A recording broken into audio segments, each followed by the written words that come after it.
사관생도 여러분 안녕하십니까? 지난 시간에 무엇에 대해서 공부한지 기억이 나십니까? 네? 뭐? 뭐가 하셨어요? 아니, 저하고 같이 공부한 지난 시간. 그러니까 그거 뭘 배웠어요? 네? 고고학 배운 건 맞는데 뭘 배웠어요? 뭐에 대해서? 고레스 시대에 대해서 배웠어요. 이거 배웠죠, 이거? 네. 네. 기억하십니까?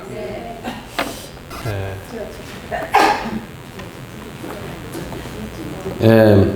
대부분의 학생들은 잊어버리기 위해서 공부합니다. 그런데 여러분들은 그렇게 하지 마십시오. 배우신 거 자꾸 복습하고 또 아주 익혀야 됩니다.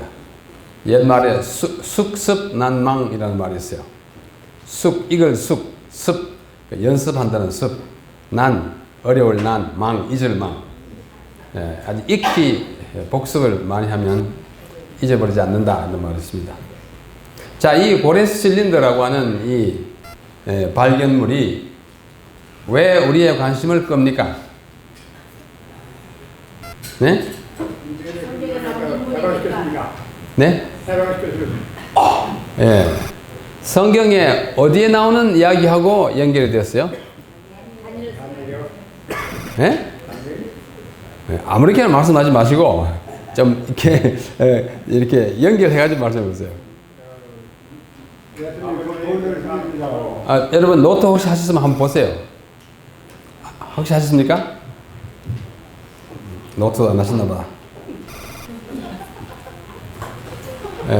고레스 실린더라고 하는 것은 고레스라고 하는 왕이 자기의 정치적인 업적을 이렇게 쭉 기록한 것인데, 이것이 에스라스에 나오는 조서, 이스라엘 백성들을 이제 바벨론 포로에 잡혀온 이스라엘 백성들을 자기 본국으로 돌려보내서 거기서 성전을 짓게 하는 이야기가 거의 그대로 여기에 기록이 되어 있어요.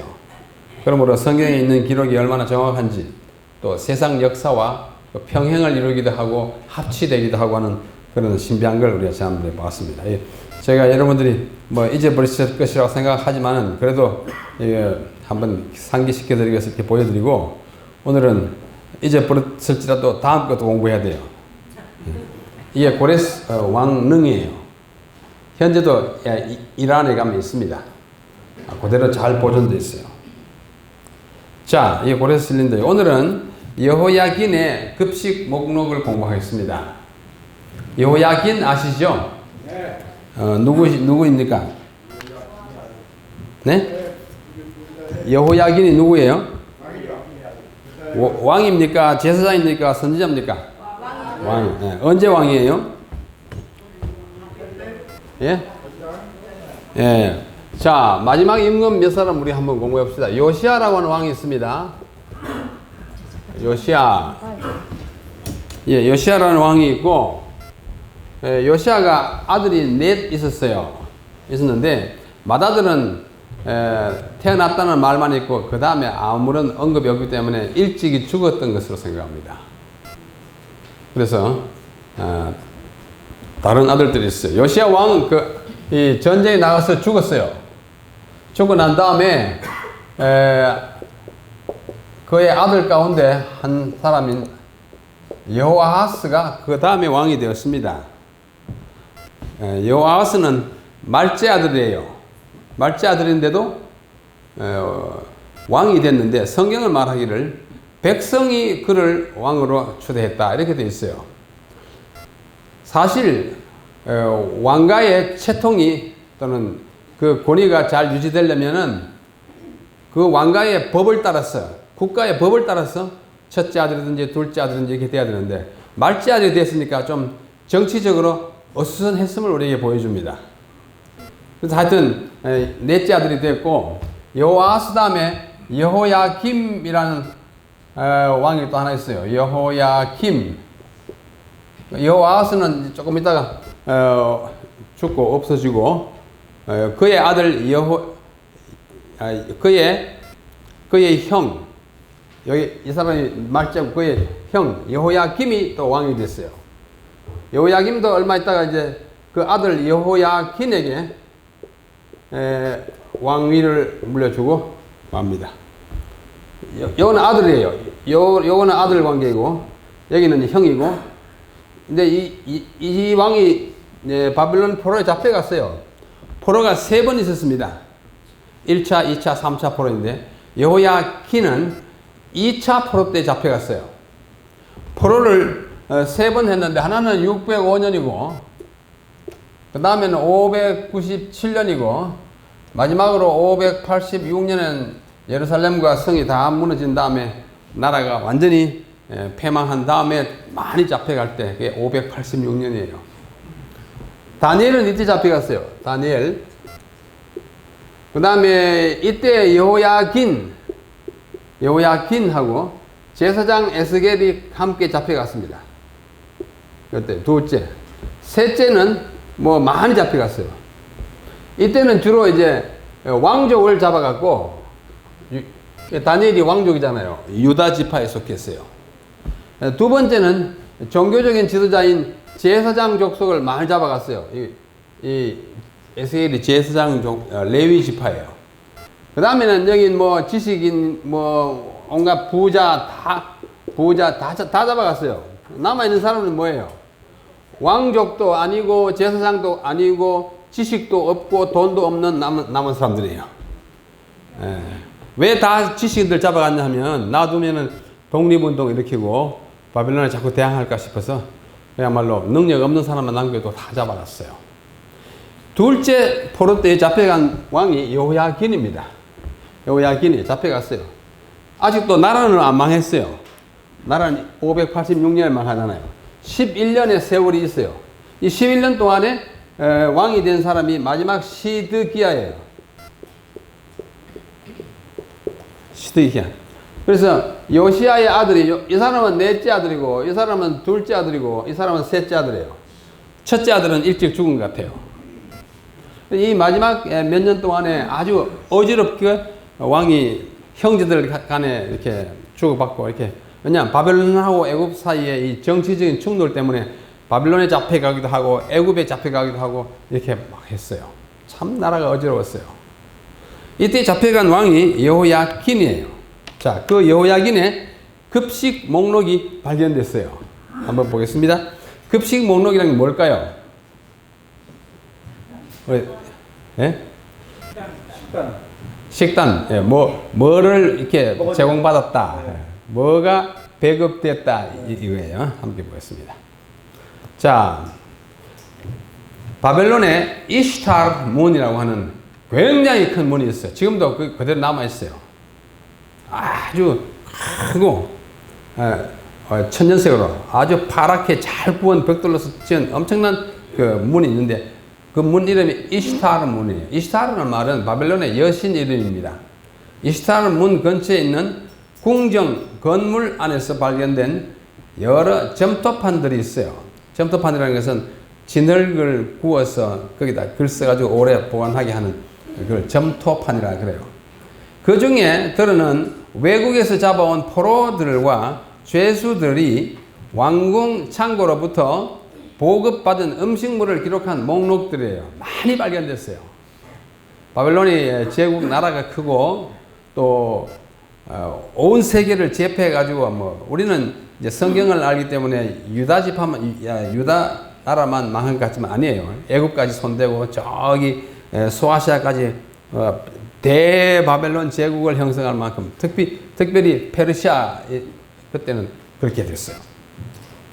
이 급식 목록들 중에서 1899년부터 1917년까지 매년 바벨론을 발굴한 독일인 고고학자가 있어요. 그 고고학자 이름이 로베르트 콜데바이라고 합니다.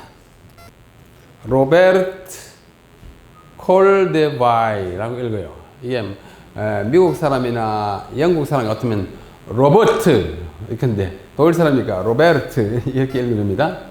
또 여기도 콜데바이라고 읽습니다. 이 사람이 아직 이 당 20세기 초반에 상당히 활동을 많이 한 독일 고고학자예요. 그가 이 급식 목록을 주로 발견했어요. 그런데 이것은 느부갓네살 치세 제10년, 이 10년은 언젠가니 BC 595년이에요. 자, 597년 여기가 여호야긴 잡혀 갔을 때니까 595년은 그로부터 몇 년 후에요? 2년 후에요. 그때가 느부갓네살 제10년이에요. 그때로부터 제35년인 570년 사이에 작성된 영어로 하면 ration list라고 해요. 급식 목록이라고 해요. 그래서 아무개는 뭐 기름 얼마, 뭐 빵 몇 개, 아니면 뭐 밥, 우리 식으로 하면 이제 밥 몇 그램, 뭐 이런 식으로 목록이 막 있어요. 콜드바이가 그런 걸 발견했어요. 자, 그 중에 여호야긴 왕과 그의 아들들의 이름이 언급된 급식 목록이 요거예요. 여러분, 우리가 이걸 어디 가서 발견하면 어떻게 해요? 툭 집어차고 지나가겠죠? 그죠? 첫째, 글자도, 이게 글자인지 아닌지도 모르고, 또 다 부서지다가 조금 나온 건데, 아무런 종료성이 없어 보이지만은, 고고학자들 눈에는 이게 천금만금이 되는 아주 중요한 물건이 되는 것입니다. 목록의 내용은 포로로 잡혀온 사람들에게 배급하는 기름과 곡물의 양을 기록한 것이에요.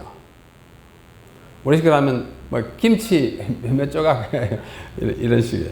그 목록들 중에 4개는 유다왕 여호야긴이 언급되어 있어요.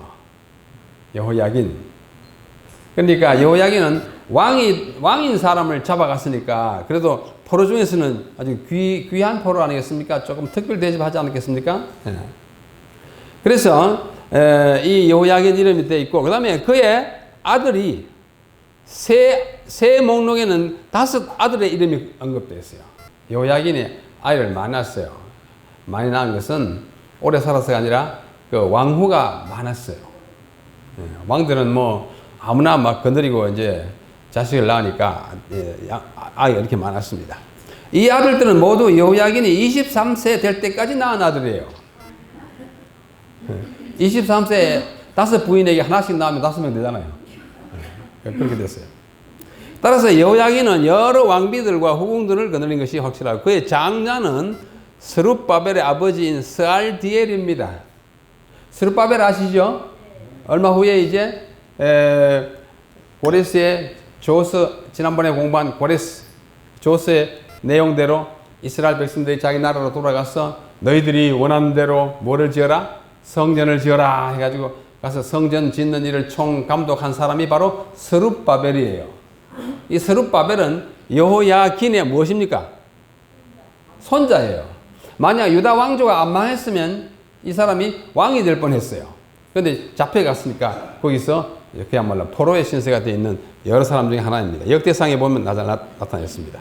그런데 아까 독일 고고학자 콜드바이가 발굴한 그 목록들 중에서 여호야긴과 그의 아들들의 이름이 언급된 부분을 아까 그 모양 봤습니다만은 번역하면 이렇습니다. 거기에 기록된 것이 다 무슨 문자예요?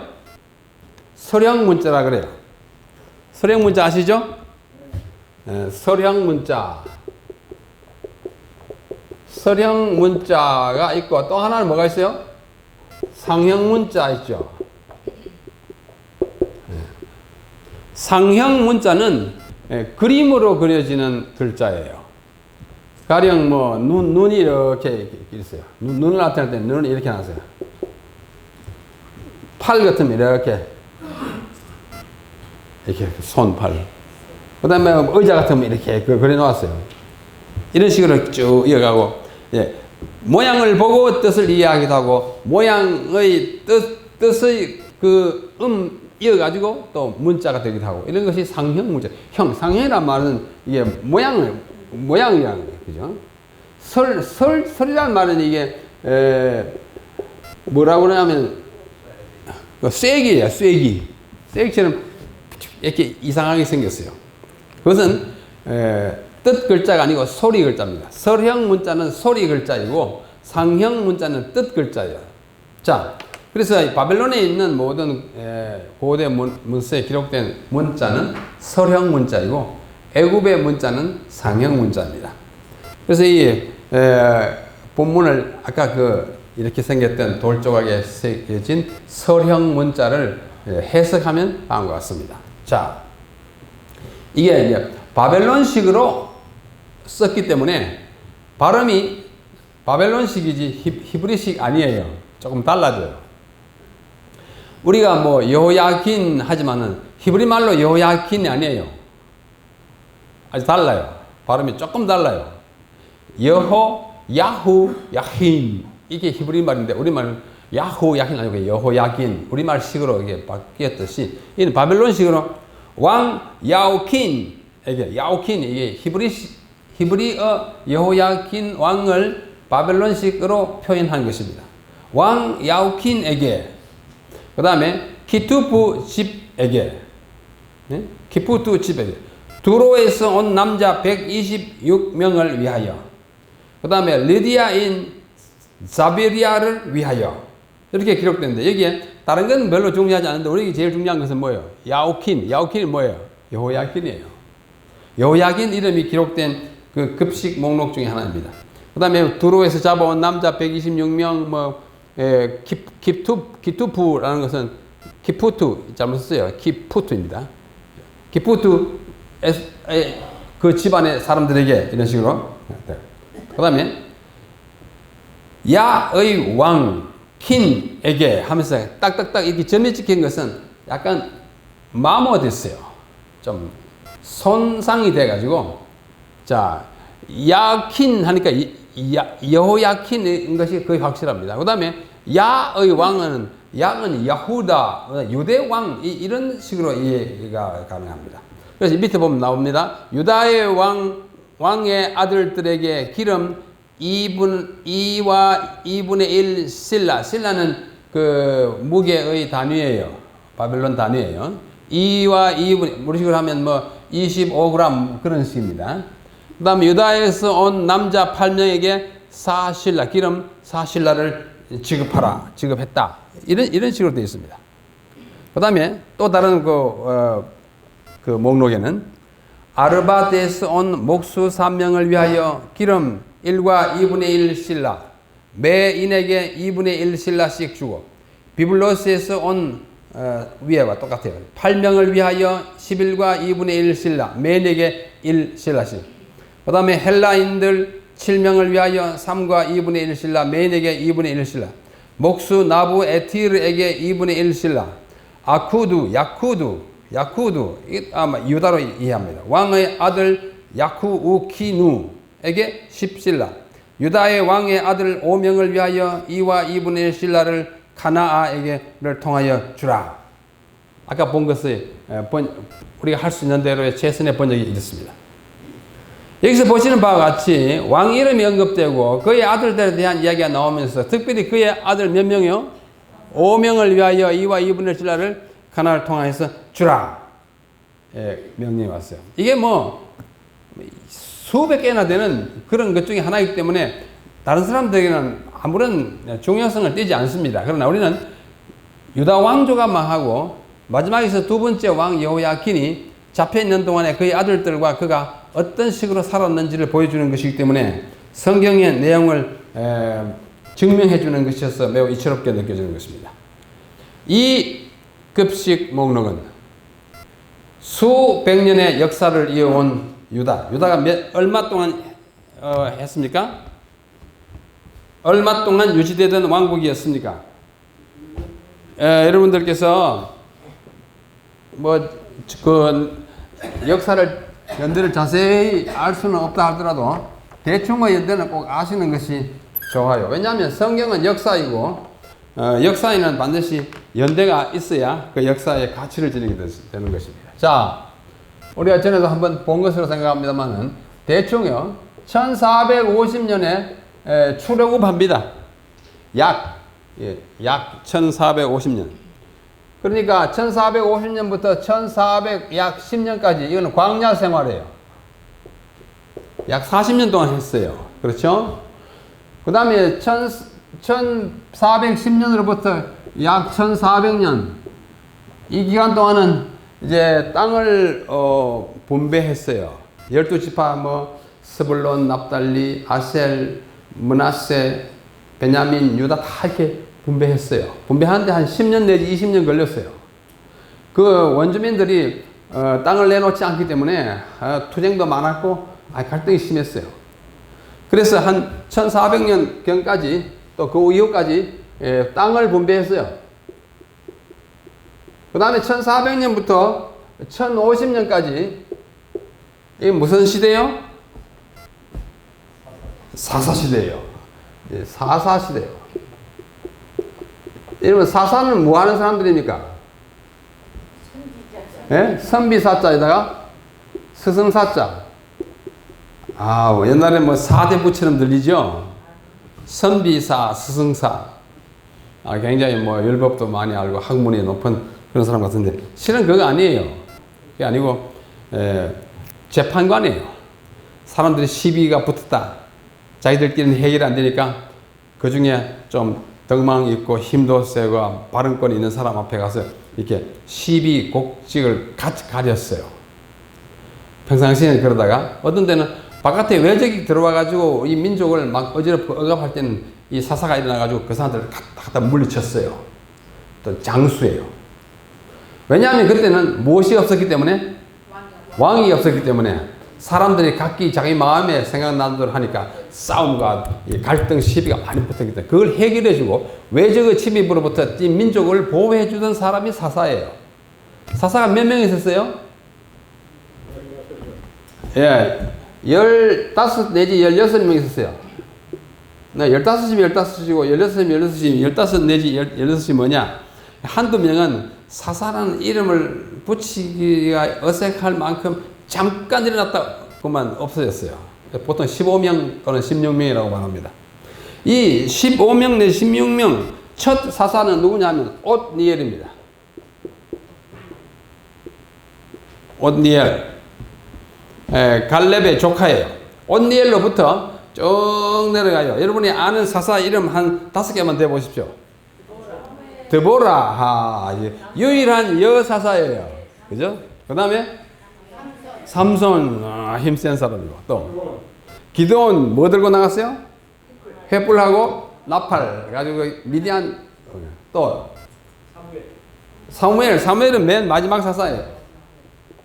사무엘이 15번째 또는 16번째 사사예요. 이 사이에 많아요. 그죠? 야일도 있고, 또 뭐, 입다, 입산 있고, 15명 있어요. 이 몇 년 동안이에요? 요거요. 약 350년 동안이에요. 350년 동안의 사사시대. 350년 참 긴 기간이에요.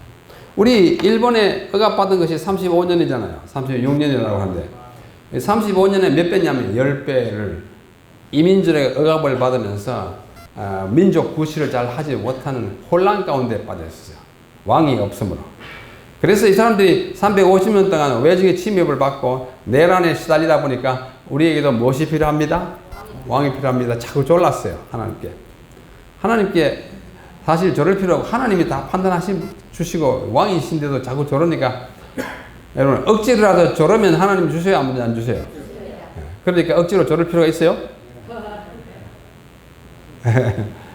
억지로 졸라가지고 얻으면 그것이 주어지긴 하는데 진짜 유익인지 아닌지는 두고 봐야 알아요. 이 사람들이 왕을 세웠지만도 세워보니까 왕이 시원찮아요. 첫 왕이 누구예요? 사울이 큰 실수를 2가지나 저질렀어요. 그래서 전쟁에 나가서 죽지 않습니까? 그 아들과 함께. 원래 왕은 세습제여야 합니다. 아버지, 아들, 손자도 이렇게 왕권이 내려가야 되는데 이 사람은 그렇게 못하고만 죽고 중도에 그 왕권이 그 베냐민 지파에서 단절됩니다. 그러고 나서 왕을 세웠는데 왕이 누구예요? 다윗 왕이에요. 그렇죠? 예, 다윗 왕과 그 앞에 있던 사울, 다윗의 아들 솔로몬, 이 사람들이 왕이었어요. 사울이 약 40년 동안 했어요. 언제부터? 1050년으로부터 약 1010년까지. 다윗은 1010년부터 970년까지 솔로몬은 970년부터 930년까지 약이에요. 뭐 플러스 마이너스 2 또는 3, 5 미만으로 왔다 갔다 해요. 계산하는 사람에 따라서. 그래서 다윗이 40년, 엄격하게 말하면 다윗은 40년 6개월 했어요. 그 다음에 솔로몬은 40년 해가지고 이게 몇 년이에요? 120년 동안에 뭐라고 그래요 우리가? 왕이 하나이고 나라가 하나였기 때문에 이걸 통일왕국이라 그래요. 통일왕국. 이게 통일왕국 시대입니다. 솔로몬이 죽자마자 왕이 죽자마자 왕권을 노린 한 사람이 쿠데타를 일으켰어요. 그 사람이 누구예요? 여로보암이에요. 어느 지파예요? 에브라임 지파예요. 그래서 이때로부터 두 왕국이 나뉩니다. 이는 여로보암 우리가 1세라 그래요. 한 몇 년 후에 여로보암이라는 이름이 또 나오기 때문에 두 사람이 갔기 때문에 1세 2세라 그래요. 여기는 이건 이스라엘입니다. 이스라엘이고 여기는 유다의 왕조를 구비하는 솔로몬의 아들이 르호보암이에요. 이름이 비슷해요. 자, 여로보암, 르호보암이에요. 둘 다 930년경에 시작합니다. 930년경에 나라가 나눠가지고 여로보암으로부터 왕이 쭉 내려가는데 마지막 왕이 누구냐면 호세아라고 하는 왕이에요. 호세아는 성경에 나오는 선지자 호세아하고 우리말은 같지만은 영어도 다르고 또 히브리 말도 조금 달라요. 그래서 우리말로는 발음이 비슷해가지고 똑같이 됐어요. 같은 사람 아니에요.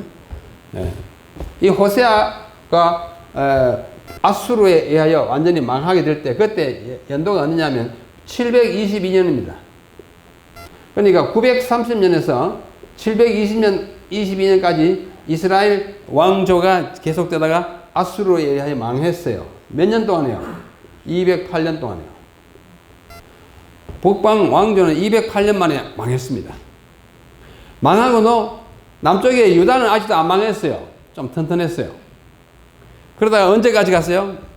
이 마지막 왕이 누구냐 하면 아까 본 이 양반이에요. 시드기야예요. 시드기야 11년에 망했어요. 그 해가 언제 동안이 몇 년이에요? 586년. 아까 썼죠? 586년이에요. 그러니까 요 사이가 호세아 북방 망하고 남방 유다가 망할 때까지 이게 연도의 차이가 얼마나 있어요? 100 얼마요? 36년 동안 더 있다가 북방이 망하고 나서도 136년 더 있다가 유다가 망했어요. 그러니까 총 몇 년 동안 있었습니까? 로반 그냥 나라가 분리돼. 이래 가지고 여기는 분열왕국이라 그러고 여기는 통일왕국이라 그래요. 분열왕국 기간만 해도 930에서 586년을 빼니까 4년하고 2년하고 324년 동안 지속되던 유다가 망하고 앞에 120년을 더하면은 몇 년이에요? 444년 동안 계속되던 유다가 망했어요. 우리나라 이시조선이 일본에 의하여 망합니다. 태조 이성계가 건국한 이후로 마지막 임금 순종이 이제 잡혀가고 519년 동안 이시왕조가 있었습니다. 그에 비하면 좀 짧지만은 444년. 그러나 긴 기간 존속되어 오던 이스라엘 민족 유다 왕국이 망해가지고 이제 어떻게 됐어요?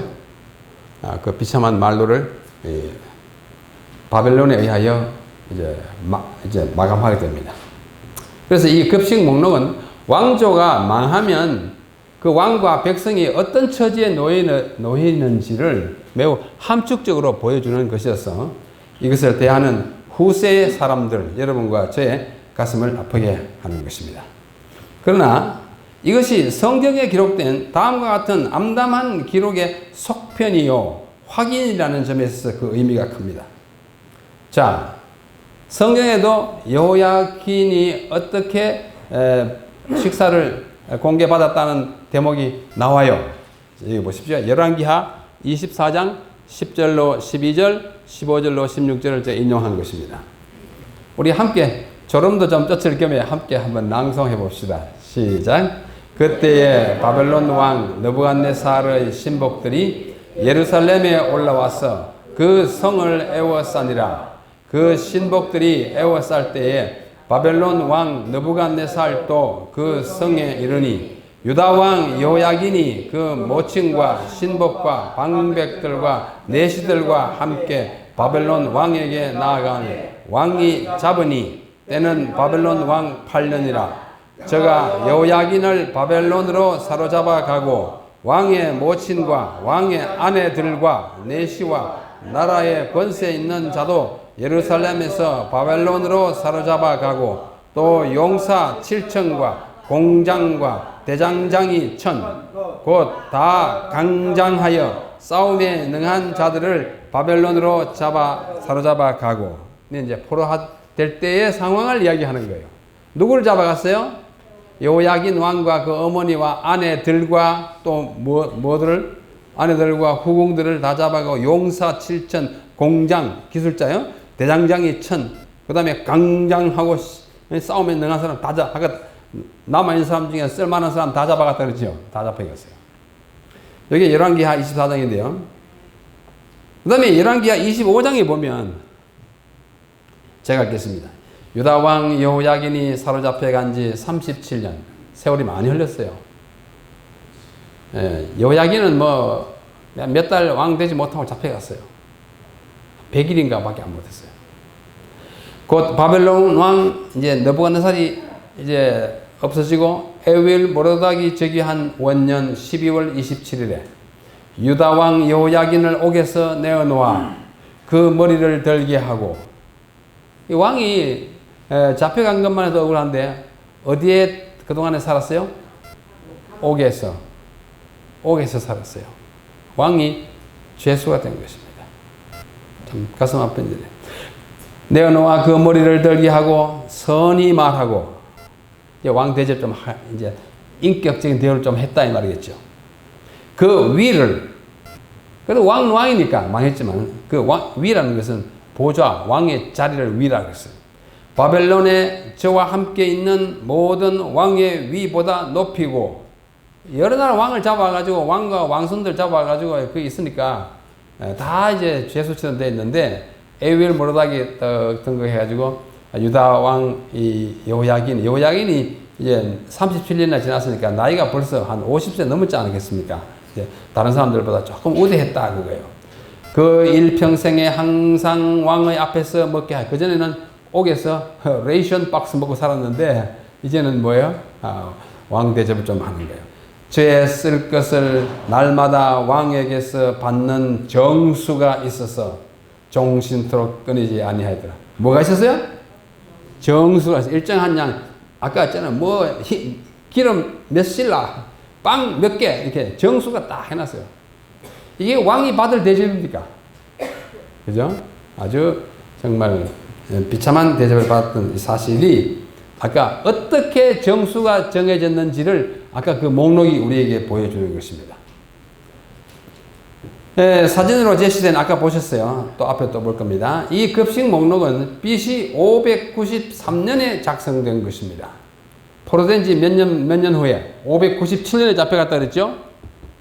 둘째 포로 597년에 잡혀가지고 여기 목록이 작성된 것은 593년이니까 잡혀간 지 4년째 되는 해에 작성된 것이고 너비가 요만큼만 밖에 안 돼요. 10cm. 이것이 독일인에 의하여 발견되었기 때문에 독일로 보내져 가지고 현재는 VAT 기호예요. 16378이라고는 고유 번호로서 베를린 국립박물관에 소장되어 있습니다. 혹시 베를린에 한가롭게 가실 수 있는 기회가 있으면 박물관에 가셔서 이 목록 한번 보자 하십시오. 한번 볼 수 있을 것 같아요. 이게 그거예요. 아까 본 거 다시 보여드립니다. 여기에 5 아들의 이야기가 나오고 그 이야기 나오고 또 다른 데서 잡혀온 왕들에게 또는 사람들에게 얼마 줘라 이 아주 식품이 일식 3찬도 안 해요. 그냥 두 가지 요거 얼마 물 얼마 밥 얼마 이렇게만 먹으면서 감옥에서 몇 년 살았어요? 37년 살았어요. 참 나빠요. 내가 너희에게 말하노니 만일 이 사람들이 잠잠하면 돌들이 소리 지르리라. 예수님이 예루살렘에 입성하시던 날 그 감람산에서 나귀 타고 내려오셔가지고 성문에 들어갈 때 사람들이 막 시끄럽다고 막 못하게 하니까 예수님이 하신 말씀이죠. 성경은 확실한 역사이고 진실한 기록이며 동시에 그것은 하나님의 말씀이요 인간의 구원의 방법을 기술한 구원의 교과서입니다. 그것은 1.1획도 틀림이 없는 영감의 기록이요 우리가 믿을 수 있는 안전하고도 틀림이 없는 역사적 문헌입니다. 이것을 전가하는 소리들의 귀를 기울이는 것이 고고하게 우리가 하는 일입니다. 자, 요걸 정도로 하고요. 이제 이어서 오늘 시간이 좀 갔기 때문에 바로 합니다. 쉬지 않고. 자, 이번에는 좀 다른 걸 좀 말씀드리고자 합니다. 기본의 연못 이야기를 좀 하려고 해요. 연못에서 상당히 중요한 것들이 또 발견됐어요. 기본 뭐 기억나는 게 있으세요? 성경의 기본과 관련되는 거.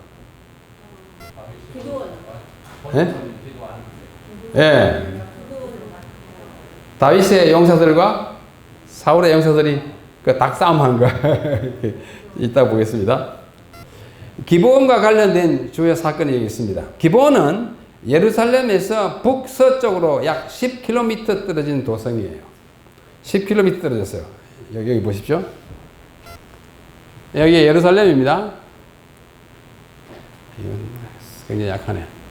저 파란 거 있죠? 네. 거기서 북서쪽으로 10km 떨어진 것이 기브온. 우리말로 기브온이에요. 굉장히 가까워요. 근데 여기에 사람들 잘 못 갑니다. 첫째, 웅덩이처럼 생긴 못 하나 보러 관광객들은 가지 않아요. 그러나 성경의 사실을 확인하고자 싶은 사람은 이제 가게 되는데요. 예루살렘에서 저렇게 가까워도 잘 가지 않습니다. 그보다 조금 위에 보면 이제 라마가 나오고, 베델이 나오고, 실로, 이렇게 셰켐이 나오지 않습니까? 아주 가까워요. 자, 다시 10km 떨어진 도서입니다. 이곳이 성경에 처음 언급된 것은 여호수아가 쳐들어와서 가나안에 들어와 가지고 산지를 공격하면서 평정해야 땅을 분배할 것이거든요. 그때 이 언급이 처음 되는 것입니다. 이 여호수아가 여리고와 아이를 함락하고 예루살렘 북방으로 행군을 할 때였어요. 이 사실을 안 기브온 거민들이 마치 먼 곳에서 떠나온 것처럼 가장하여 여호수아에게 이르러 화친 조약을 맺습니다. 여호수아 9장에 나와요. 이제 여호수아는 그야말로 파죽지세로 닥치는 대로 다 정복해가지고 가지 않습니까? 그러니까 그 소문이 저기 여리고 아이성을 거쳐가지고 오는 동안에 그 소문이 이 기브온까지 들렸어요. 기브온 사람들이 가만히 생각하니까 조금 있으면 자기들도 속절없이 당하게 생겼으니까 전쟁을 하지 않고 어떻게 모면 할까 해가지고 꾀를 부렸어요. 그래서 여호수아 앞에 몇 사람이 대표가 가가지고 그랬잖아요. 주여 이러면서 하나님의 백성이 여기까지 오는 걸 우리가 벌써부터 이야기를 다 들었습니다. 하나님이 함께 하시는 백성이 참 이제 축복돼가면서. 그러나 우리가 여기 온 것은 우리는 멀리서부터 그 소문을 듣고 왔는데 제발 우리는 그렇게 처부수는 대상에서 좀 제외해 주시고 우리가 무엇이든지 잘 협력할 테니까 우리를 공격하지 마십시오. 막 들어보니까 여호수아가 기분이 좋아요, 안 좋아요? 좋아요. 멀리까지 명성이 났고 와서 아주 질에 아주 굴복하고 오는 것이니까 옳다. 그러면 너희들 진짜 그렇다면 내가 너희들 우리 공격 대상에서 제외해 줄게 해가지고 공격하지 않기로 약속을 했어요. 그러고 나서 돌아서서 가만히 이렇게 확인해 보니까 이 사람이 어디서 왔어요? 바로 20리 밖에서 30리 밖에서 왔어요. 여호수아가 속은 줄 알고 상당히 분했지만은 그래도 어떻게 해요? 속고 확인해도 약속은 약속이니까 지키기로 하고 그 사람들 면해 줬어요. 그때 그 사람이 어디 출신이에요? 기브온 출신이에요. 좀 얕고 꾀가 있어서 그래서 살아남는 사람들입니다. 그들이 비록 기만으로 속임수로서 조약을 체결했지만 종으로 삼아서 처부수 죽이진 않고 종으로 삼아서 하나님의 집을 위하여 나무 패며 물 깃는 자로 만들었어요. 여호수아 9장 23절. 여호수아가 너그럽게 대해줬어요. 너 거짓말을 우리를 속이다니 이리 와 하고 막 이렇게 하지 않고 오죽 살고 싶었으면 그랬을까 하고 물 짓고 나무 패는 사람으로 아마 여성들은 물 짓고 남자는 나무 패는 사람 삼았겠지요. 그리고 이 조약은 이른바 벳호론 전투가 일어나게 합니다. 여호수아 10장에 보면 왜 이렇게 됐는지 잘 기억이 나와요. 또 여호와께서 우박을 내리심으로써 이 전투가 승리로 끝나자 여호수아는 이스라엘 목전에서 그 유명한 말을 외칩니다. 태양아 너는 기브온 위에 머무르라. 달아 너도 아얄론 골짜기에 그리하라. 여호수아 10장 12절이에요. 이 기브온 위에 태양이 멈춰서는 기적, 그 기적이 일어난 곳이 이 기브온이에요. 여호수아가 그렇게 외쳤어요. 이것이 뭐 천문학적으로 역사적으로 많은 논쟁을 일으키긴 하지만은 성경 말씀에 기록되어서 그때 그런 사건이 생긴 것이 확실합니다. 이 유명한 시구를 엎드린 곳이 바로 이 도시와 관련된 것입니다.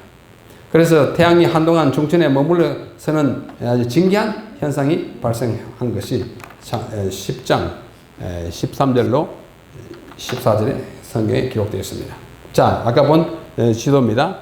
여기에 사해 있고 예루살렘, 여리고, 기브온 이렇게 있어요.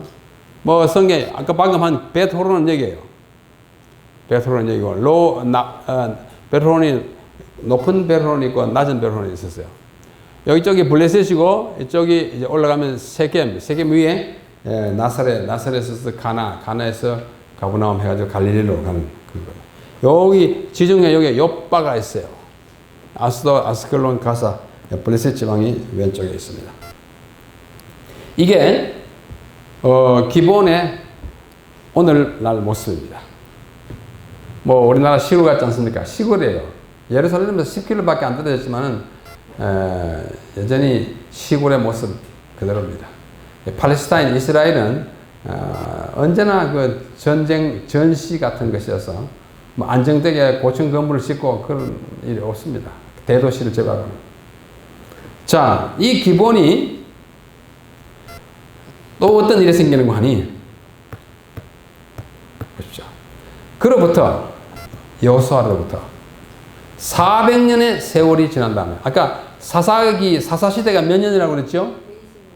에? 아니 사사들의 시대가 몇 년이에요? 350년이에요. 그러니까 약 400년이 지나간 후에 여호수아가 들어가고 나서 사사시대니까 350 더하기 몇 년 더 되는 거예요. 400년의 세월이 지난 후에 아브넬의 부하 12명과 요압의 부하 12명이 기브온에서 만나 한판 대결을 벌입니다. 사무엘하 2장에 잘 나와 있어요.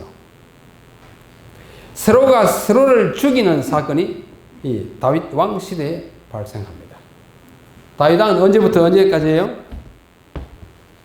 약 1110년에서 970년까지니까 400년 후가 맞죠? 들어갈 때가 1410년이니까 이렇게 약 400년 후예요.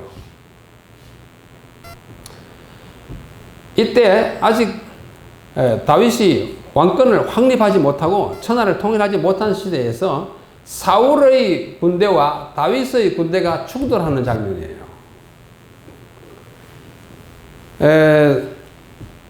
거기서 이 끔찍한 사건의 현장을 헬갓 핫수림, 날카로운 칼의 밭이라고 일컬었어요. 여기 사무엘하 2장 16. 여러분 성경 가지고 오셨습니까?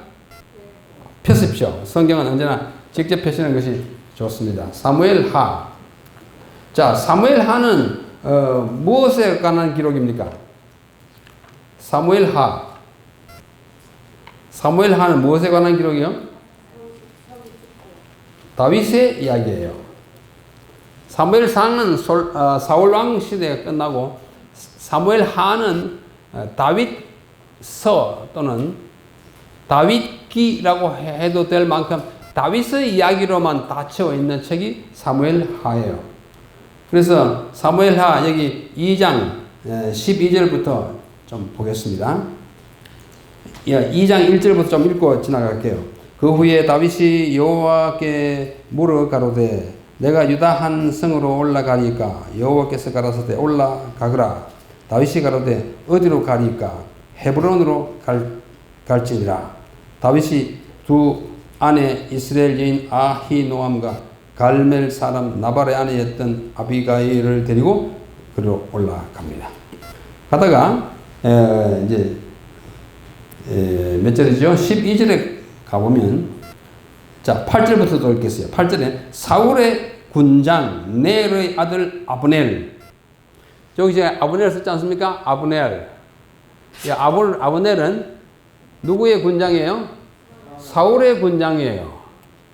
사울의 군장 아브넬과 그 다음에 아브넬이 사울의 아들 이스보셋을 데리고 마하나임으로 건너가서 길앗과 아술과 이스라엘과 에브라임과 베냐민 온 이스라엘 왕을 삼았더라. 이거는 분란이 일어난 거예요. 사울이 죽고 난 다음에 사울의 자손이 왕이 돼야 하는데 다윗이 왕이 되니까 이 왕, 새롭게 세워진 왕과 이제 구세력 사이에 충돌이 일어난 것이에요. 그래가지고 9절에 보면은 전쟁이 일어나고 10절 사울의 아들 이스보셋이 비로소 이스라엘 왕이 될 때에 잠시 동안 왕으로 추대받았어요. 사울이 죽고 난 다음에. 그러나 하나님께서는 다윗을 세우지 않았습니까? 나이 40세로 두 해 동안 위에 있으니라. 11절 다윗이 헤브론에서 유다 족속의 왕이 된 날수는 7해 6달이에요. 헤브론은 더 밑에인데 아직 예루살렘을 차지하지 못했어요. 예루살렘은 예부스라고 하는 족속이 강하게 점령하고 있었기 때문에 못 탈출을 못하고 또 사울의 그 잔여 세력이 자꾸 자기들이 왕권을 주장하는 이 사이에 충돌이 이제 벌어지는 장면입니다. 자, 그 다음에 이제 11절입니다. 왕이 되었다. 12절. 넬의 아들 아브넬과 사울의 아들 이스보셋의 신복들은 마하나임에서 나와서 기브온에 이르고 아까 그 기브온에 이르렀어요. 기브온이 이제 거기에 언급되는 것입니다. 그 다음에 다윗의 군대 가운데서는 13절 보십시오. 스루야의 아들 요압이 다윗의 장수예요. 다윗의 신복도 함께 나와서 기브온 목가에서 저희를 만나 여기서 서로 조우한 것입니다. 그래가지고 대판 싸움이 있었어요. 그 싸움 해가지고 막 피차 많이 죽고 처음에는 장난으로 시작했지만은 장난이 싸움 됐어요. 조금 더 읽어볼게요. 14절 한쪽은 이 편에 있었고 한쪽은 다윗의 군대는 이쪽에 사울의 군대는 저쪽에 있어가지고 어르렁거립니다. 14절 아브넬은 사울의 장수이고 요압은 다윗의 장수이죠. 에게 이르되 청컨대 소년들로 자기 부하들로 일어나 우리 앞에서 장난하게 하자. 뭐 아까 얘기했지만 닭싸움 같이 왜 애들 하는 거 있지 않습니까? 뭐 이게 비슷한 뭐 장난을 좀 시작했어요. 심각하게 서로 뭐 칼 가지고 죽이고 하지 않고 장난치게 하자. 요압이 가로되 일어나게 하자 응했어요. 저희가 일어나 그 수요대로 나아가 베냐민과 사울의 아들 이스보셋의 편에 12이요 다윗의 신복 중에서 12이라 각기 뭐요? 적수의 머리를 잡고 칼로 어떻게 해요? 적수의 옆구리를 찌르매 일제히 쓰러진지라. 끔찍한 사고가 났어요. 12대 10으로 장난치자고 했는데 장난이 아니라 싸움이 돼가지고 다 죽었어요. 그곳을 뭐라 그러냐면 내려가다 보면은 16절에 보면은 그러므로 그것을 헬갓 하수림 밑에 나눠져 보면 날카로운 칼에 바치라 그렇게 했었어요. 그래서 이것이 이제 기브온 목가에서 일어난 사건인 것을 성경이 우리가 말해요. 기브온에 못이 있고 그 주변에서 싸움해가지고 다 죽었다. 끔찍한 사건이 일어났어요. 자, 그 다음에 또 기브온과 관련된 다른 하나의 중요한 사건은 솔로몬이 거기 와서 경배한 거예요. 솔로몬의 행적입니다. 열왕기상 그 다음에 역대하 1장에 나와요. 솔로몬이 왕이 돼가지고 굉장히 참 경건하게 나오지 않습니까? 하나님께 뭘 구했어요? 지혜를 구했어요. 지혜를 구하고 굉장히 지혜로운 왕이 되는데 막 한 1000명이나 되는 거대한 군사를 이끌고 예루살렘에서 그 위에 기브온까지 걸어갔어요. 10km.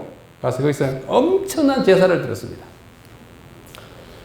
그는 기브온에서 제사하러 올라가서 1000번제를 드렸다 그랬어요. 역대하 1장에 자세히 나와 있어요. 1000번제, 적어도 짐승을 1000마리 잡아서 드린 거예요. 엄청난 제사 아닙니까? 아무리 방금이지만 정말로 굉장한 제사. 왜냐하면 거기에 큼직한 산당이 있었기 때문입니다. 그때 거기서 솔로몬은 밤에 꿈을 꾸었고 꿈속에서 여호와께서는 내가 네게 무엇을 줄고 너는 구하라 했더니 하나님께서 거기에 뭘 주겠다고 하니까 솔로몬이 뭘 구했습니까? 지혜로운 마음을 구했고 하나님은 그것을 허락한 것이 바로 어디예요? 기브온이에요. 기브온은 굉장히 중요해요. 여호시아 시대에 그런 사건이 있었고 그 다음에 누구 시대에? 다윗 시대에 그런 사건이 있었고 그 아들 솔로몬 시대에 솔로몬이 엄청난 제사를 드리고 거기서 지혜를 구하고 지혜를 받은 곳, 역사적으로 대단히 중요한 곳입니다. 그런데 그 기브온의 그 싸움의 현장, 그 연못이 몇천 년 동안 그냥 묻혀 있었어요. 우리가 좀 이따 그림으로 봅니다만 굉장히 깊어요. 깊은데도 거기에 다 이렇게 흙이 들어가고 해가지고 완전히 연못이었는지 아니었는지 분간할 수 없을 정도로 그랬어요. 대부분의 고고학 발굴물들이 다 그렇습니다. 수천 년 동안에 먼지, 이게 풍화, 홍수 또는 전쟁, 때로는 지진 등으로 무너지고 덮여가지고 있다가 1800년대부터 하나씩 어떻게 발굴됐어요. 다 끄집내놓고 보니까 엄청난 집이에요. 다 파내놓고 보니까 큰 길이에요. 예, 그런 걸 보는 것은 우리 후대의 우리로서도 굉장히 감격스러운 일이에요. 그래서 그것이 덮여 있다가 1950년, 지금부터 약 60년 전이에요. 1956년에서 1960년 이 여름 동안에 약 4년 동안에 제임스 B. 프리처드라고 하는 유명한 학자가 있어요. 미국의 펜실베이니아 대학교 교수도 하고 박물관을 책임지고 있습니다. 이분이 유명한 책을 이렇게 큰 책을 냈어요. 고대 근동 지방의 모든 문헌들을 번역해가지고 한 권의 책으로 내고 있어요. 거기에는 많은 고대 문헌들이 애굽, 헷, 족속, 그 다음에 아수르, 특별히 바벨론, 굉장히 많은 문서들이, 고대 문서들이 발견됐는데 그것이 성경과 자꾸 연관을 맺고 성경의 확실성을 더해주는 글들이 참 많아요. 그래서 이때에 미국의 펜실베니아 저 동부에 있는 대학교 박물관이 파견한 고고학 발굴단이 있었어요. 그래서 엘집 발굴단, 엘집 이게 아랍 말입니다. 엘집은 히브리 말로 기브온을 아랍 사람들이 일컫는 말이 엘집이에요. 집, 기브온 그거 비슷해요. G하고 J는 늘 히브리어의 G는 아랍어의 J로 자꾸 돼요. 그래서 엘집을 발굴하는 발굴단을 지휘한 사람이 프리처드라고 하는 인데 이 엘집은 기본을 가리키는 현대 아랍어 이름입니다. 이 발굴단이 기본 탐사를 수행하면서 많은 것들을 발견해냈습니다. 파냈어요. 그 중에서 가장 특징적인 것은 그 도성의 연못을 찾아낸 것입니다. 연못 찾아냈어요. 연못이 없어진 연못을 찾아냈어요. 연못이 어떻게 없어지는가?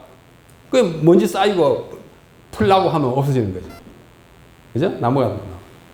이 사람들이 이때 60년 전에 발견해냈어요. 이 연못이 바로 아까 했던 헬갓 하수림의 사건이 발생한 그 기본 목가인 것입니다. 조금 전에 읽었지 않습니까? 사무엘하 2장에. 누구와?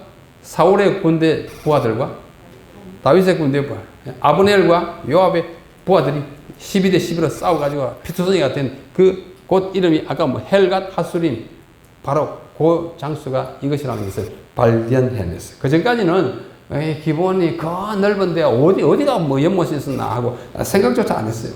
근데 이 사람이 발견해낸 것입니다. 엘집이 히브리어로 기브온과 동일한 곳이라는 주장은 이미 1838년에 에드워드 로빈슨이 이미 발표했습니다. 언어적으로 보면 알아요. 기브온. 많은 아랍식 이름과 히브리식 이름이 G와 J로 이렇게 서로 바뀌어 쓰고 있어요. 그래서 에드워드 로빈슨은 1838년 이미 지적했어. 안타깝게도 그것을 확정할 만한 고고학적 또는 역사적 자료들 딱 증거를 대지 못해서 언어학적으로는 맞는데 물증이 있어야죠. 그러다가 1926년에 알브레히트 알트라고 하는 독일 학자예요. 이 사람이 L집과 기본을 동일시라는 주장을 강하게 반대해가지고 기본은 다른 곳에서 발견돼야 한다고 다른 사람들 설득하고 또 난리가 났어요. 물증이 없으니까 이거 아닐 거야. 그래서 옥신각신했어요. 그러다가 프리처드, 아까 말한 펜실베니아 대학의 그 프리처드라고 하는 사람이 지휘하는 L집 발굴단에 의하여 많은 항아리 손잡이들이 거기서 발견. 항아리 손잡이는 뭐냐면 항아리가 이렇게 위에 이제 주둥이 있지 않습니까? 항아리니까 뭐 주둥이죠. 이렇게 항아리 있는데 거기에 손잡이가 늘 있어요. 그 손잡이들이 많이 발견됐어요. 항아리가 굉장히 많이 발견됐어요. 바로 여기서. 이 항아리가 많이 발견됐다는 뜻은 뭘까요? 거기서 과거에 뭐가 많이 났겠다? 포도주가 많이 났다는 것입니다. 그 포도주 아주 집단 생산하는 곳이었다는 거예요. 그런데 그 항아리의 손잡이들이 많이 발견됐어요. 다른 것들은 많이 상대적으로 적어요. 왜냐하면 손잡이는 제일 단단한 부분입니다. 보통 조금 굵고 밑에는 깨져버리면 없어지는데 이 손잡이는 단단하게 돼서 많이 남아있는데 몇 개의 항아리에는 히브리 말로 기브온 이라는 말이 적혀 있었어요. 그래서 바로 거기가 기브온이라는 사실을 봐라 이렇게 확인한 사람이 프리처드라는 사람. 이 항아리들은 그 기브온 지역에서 성행하던 포도주 산업과 관련된 것으로 짐작합니다. 기브온의 산에 있는 동굴들에서 약 66개의 포도주 저장실이 발견됐고 그때는 냉동시설이 없어가지고 굴에다가 그걸 저장했고 또 그 근처에서 포도즙 틀과 홈통들이 포도주 이게 흘러가게 하는 홈통들이 많이 발견돼서 옛날에 포도주 생산이 많이 됐던 것이라고 확정하게 되었습니다. 그 프리처드가 발견한 것 중에 가장 중요하고 또 장관을 이루는 것이 바로 직경 11.3m, 깊이가 10.6m가 되는 연못이에요. 성경에는 풀 아시죠? 스위밍 풀, 물 저장하는 것을 풀이라고 그러죠. 직경이 11.3m니까 여기서 한 저 책상까지만 할 거예요. 11점. 이렇게 되고 그 다음에 깊이가 약 10m예요. 아주 깊어요. 이 커다란 연못을 발견했어요. 처음에 덮여있는데 그걸 파가 내려가니까 연못입니다. 이 연못은 바위 속으로 깎여진 것이었어요. 만약에 바위가 아니면 어떻게 해요? 허물어지겠죠. 반석이 있는 지역에다가 깎아 내려가서 연못을 만들어서 그 이제 저수지로 사용한 것입니다. 그 안으로 내려가는 계단이 79개 있어요. 이 계단이 그냥 쭉 안 내려가니까 이렇게 나선형으로 달팽이처럼 이렇게 내려가요. 좀 이따 그림을 보여드리겠습니다. 그렇게 만들어졌습니다. 이 연못은 실제로 물을 저장하는 일에 사용되지는 않았고 단지 전쟁 시나 포위를 당하는 때에 그 도성의 거민들을 안심시키기 위한 급수 시설의 일부로 이용. 평상시가 쓰기 위한 것이 아니라 전쟁 시에 물을 여기서 저장할 수 있다고 안심시키기 위해서 용도는 물을 저장하는 게 맞긴 맞아. 그러나 평상시용이 아니고 전시용으로 만들어졌던 것으로 추측이 됩니다. 자, 이게 그거예요.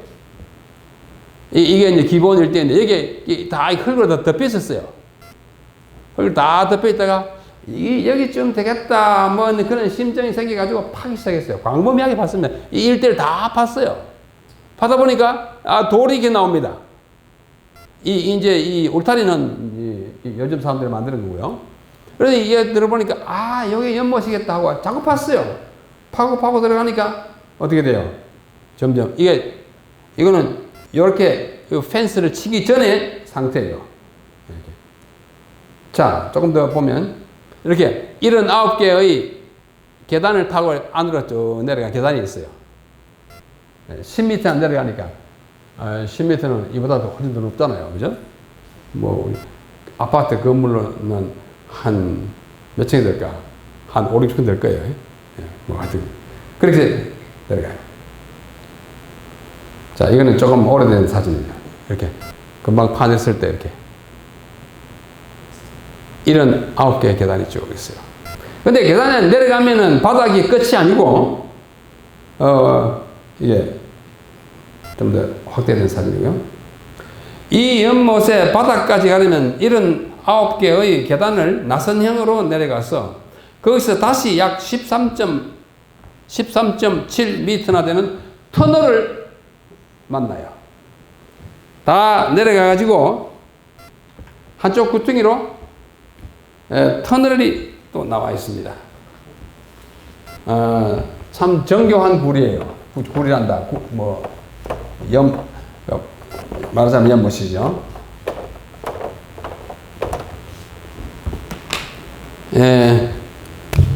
여기 이렇게 내려가면 여기 이제 계단을 타고 쭉 내려가요. 79개. 여기 한쪽으로 이렇게 또 터널이 타져 있어요. 바다에 가면.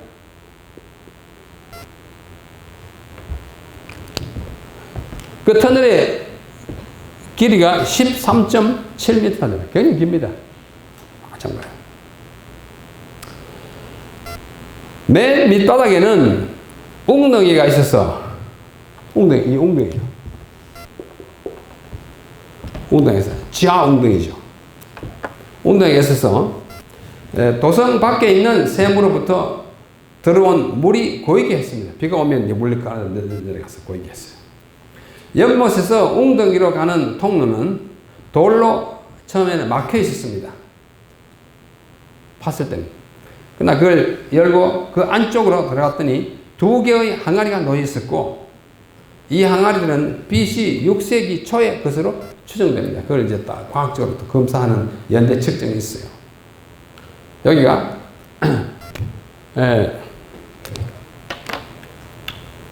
이제 여기서 쭉 내려와가지고 이리 가면 이제 터널이에요. 13.7m는 밑에서 돌렸어요. 터널도 꽤 높이가 있어요. 이 터널이에요. 이 터널은 13.7m인데 거기에도 계단이 이렇게 쭉 있어요. 계단이 93개예요. 그 내려가는 계단은 79개. 여기서 옆으로 약간 내리막길 가는 데는 93개의 계단이 있습니다. 거기에서 나온 여러 개의 손잡이 중에 하나가 이거예요. 이게 뭐 굉장히 큰 것이 아니고 그냥 말로 손잡이에요. 이런 손잡이에요. 아마 요만해요. 요만한데 여기에 쓰여 있는 이 히브리어가 give on입니다. give on. 이 고대 히브리어예요. 지금 히브리어하고 글자가 좀 달라요. 고대 히브리어 give on이라고 딱 적혀 있어요. 그래서 이것이 한 개가 아니고 여러 개 발견되기 때문에 여기가 기본이라고 확신하게 됐어요. 자, 이것은 이제 단면도로 그리면 이렇습니다. 여기 이제 쭉 내려가잖아요. 내려가가지고 여기 이제 뚫려가지고 이렇게 내려갑니다. 연못은 직경이 이렇게 깊이가 이렇고 계단이 이렇고 터널은 길이가 있고 계단이 이렇게 있다. 이렇게 내리막으로 내려가는 거예요. 프리처드는 이 연못이 건설된 연대를 BC 12 내지 11세기로 보았어요. 12세기는 언제입니까? 무슨 시대예요? 사사시대예요. 그렇죠? 사사시대입니다. 이 두 가지 연대가 맞는다면 사람들은 그 웅덩이를 이 두 가지 연대라는 것은 요것의 건설 연대와 아까 본 있었죠? 이 웅덩이를 만들 때 아까 그 손잡이 나온 것이 600년이고 이것은 1200년, 1100년이니까 터널을 만든 것은 그 물건이 발견된 것의 연대보다 500년이나 뒤에요. 그러므로 만들어 놓고 500년 동안은 사용하지 않았거나 사용했더라도 아무런 흔적을 남기지 않는 채 지나오다가 600년경에 그것을 만든 것이 그게 포함되어 있다는 사실을 추측할 수 있습니다. 그러므로 아까 그 항아리 연대가 그런 걸로 봐서 이 두 가지 연대가 만나면 사람들은 그 웅덩이를 500년 동안 사용하다가 거기서 막아가지고 그 후로는 아무것도 없는 것입니다. 발굴단이 이 연못을 발견했을 때 사람들은 성경의 기록이 얼마나 정확한지를 다시 한번 실감하게 된 것입니다. 아까 읽었던 사무엘 하의 기록이 정말로 정확하다는 사실을 이해하게 된 것입니다. 그것이 뭐예요? 기본의 연못입니다. 기본의 연못. 자, 이어서 제가 실로암 명각을 공부하겠습니다. 자, 예루살렘에 한 번이라도 갔다 오신 분? 없죠? 다음에 가시면은 여러분 안내자에게 기본에 가자고 한번 해보십시오.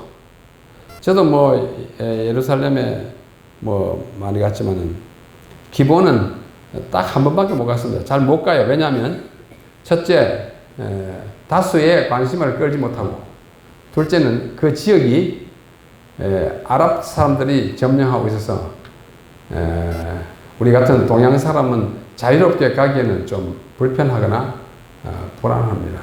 그래서 특별한 기회에 제가 그 몇 가지 들어갔다 온 적이 있습니다. 자, 실로암 명각 공부하겠습니다. 실로암 명각은 히스기야 왕의 치적을 우리에게 말해주고 있어요. 25세의 왕위에 오른 히스기야는 29년간 유다를 치리하였습니다.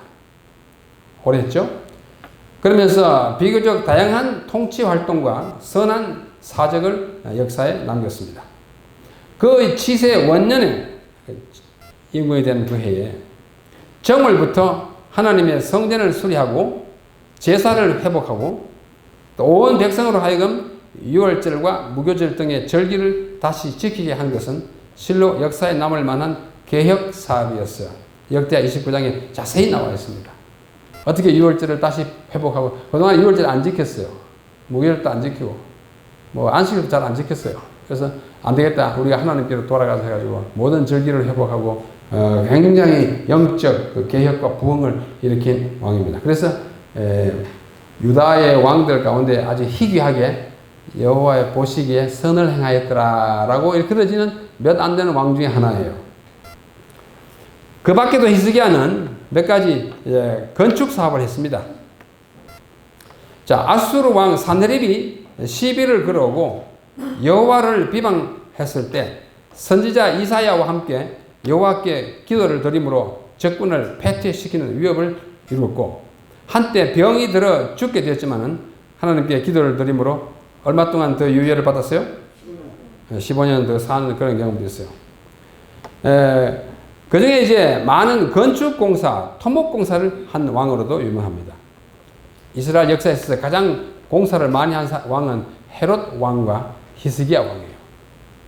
예를 들면 그는 온갖 종류의 보석들을 간직할 국고를 세웠고, 농산물들을 저장할 창고들을 지었고, 각종 가축들을 위한 축사들과 성읍들을 건축했습니다. 역대하 32장에 잘 나와 있어요. 나중에 보십시오. 그의 치적들 중에서 특히 할 만한 일은 다윗 성 안으로 물을 끌어들이기 위하여 엄청난 수로 공사를 완수한 것입니다. 자, 우리가 다시 한번 지도를 좀 보고 공부를 합시다. 여러분, 오늘날 예루살렘에 가시면은 그것이 아주 아름답게 잘 장식되어 있지만은 구약시대에 그 예루살렘이 지금만큼 그렇게 화려한 도성이 아니었어요. 지금의 예루살렘은 대충 이렇게 생겼습니다. 뭐 약간 이렇게. 이게 예루살렘이에요. 여기에 이렇게 기드론 골짜기가 나와 있어요. 기드론 골짜기가 굉장히 깊어요. 약 40 내지 50m 낭떠러지예요. 이렇게 내려다 보면 상당히 깊은. 여기에 이제 산이 있어요. 이게 무슨 산이에요? 감람산입니다. 감람산에서 기드론 골짜기를 내려가서 건너가지고 예루살렘 성문에 들어갔는데, 이것이 오늘날 구도성이라고 하는 예루살렘이고, 신약시대에 이 예루살렘의 대부분이 지금 포함되어 있지만은, 옛날에 예루살렘은 여기입니다. 이게 원래 예루살렘이에요. 맨 처음 예루살렘은 여기입니다. 그러니까 예루살렘을 맨 먼저 정복한 사람은 누구예요? 다윗이잖아요. 그래서 다윗성이라고 불러요. 다윗성이라고. 이 성을 정복하기 전에는 누가 사는 거니? 여부스인들이 살고 있습니다. 여부스인들이 여기에 굉장히 이렇게 절벽이 높기 때문에 외적이 침입하지 못하는 것을 자랑스럽게 생각하고 누구든지 공격하려고 그러면 막 조롱하고 그랬어요. 다윗과 다윗 그 부하들이 가려고 했더니 너희들이 뭐 우리를 뭐 개로 아느냐 하면서 막 약 올리고 그랬지 않습니까? 여기에 다윗이 정복해가지고 이름을 다윗성이라 했는데 히스기야 시대는 어디 요 정도밖에 안 됐어요.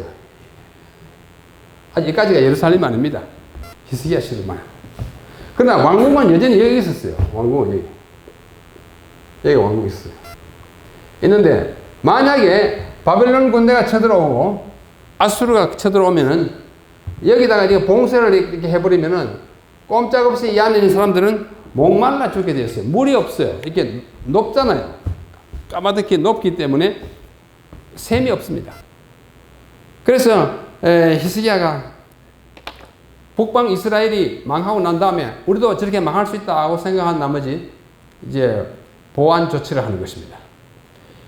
아수르가 들어오고 바벨론이 들어오더라도 우리가 물의 부족으로 스스로 망하는 일은 없어야겠다 해가지고 뭘 하는 거 아니? 수로를 팝니다. 자, 이 기드론 골짜기 이렇게 흘러가는 여기에요. 여기 샘이 하나 있어요. 샘.